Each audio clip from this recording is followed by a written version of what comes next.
হুসাইন, সুবহানাল্লাহ বলেন না?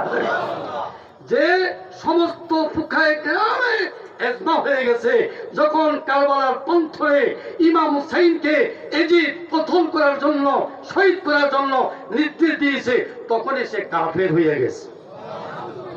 ইমাম গজ্জালিও লিখেছেন অসংখ্য কিতাব, ইমাম আপনার সৈয়দ আলুসি বাগদাদিও লিখেছেন, সুবহানাল্লাহ বলেন না? অসংখ্য দলিল, অসংখ্য দলিল। অতএব এজিদ কাফের না মুসলমান? এজিদ কাফের না মুসলমান? কাফের। অতএব আমরা এজিদকে কাফের জানি, ঠিক কি না?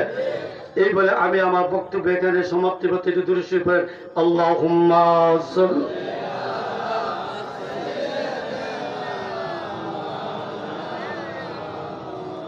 ওয়ালা আলি সাইয়্যিদিনা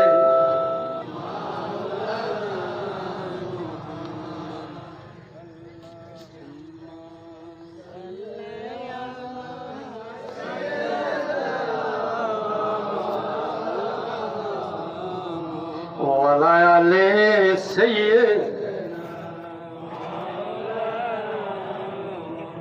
হাজিরিন, এজিদ কাফের, ঠিক কি না?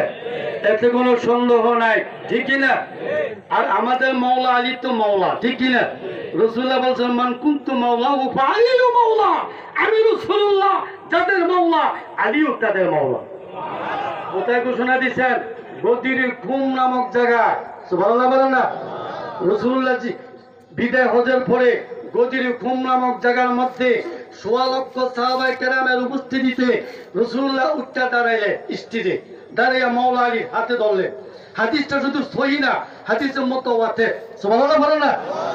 আল্লাহ রাসূল মাওলা আলী হাতে ধরে বললেন মান কুনতু মাওলাহু ফাআলিয়ু মাওলাহু, আমি রাসূলুল্লাহ যাদের মাওলা, আলীও তাদের মাওলা। এই ঘোষণা আমরা খুশি কিনা? কিয়ামত পর্যন্ত রাসূলুল্লাহ যাদের মাওলা, আলীও তাদের মাওলা। সুবহানাল্লাহ বলেন না? তা আল্লাহ পাক যেন পাক পঞ্জাত আহলে বাইতের ঈমানি মুহাব্বত আমাদের সকলের জানের চেয়ে বেশি দান করে দেন, বলুন আমিন।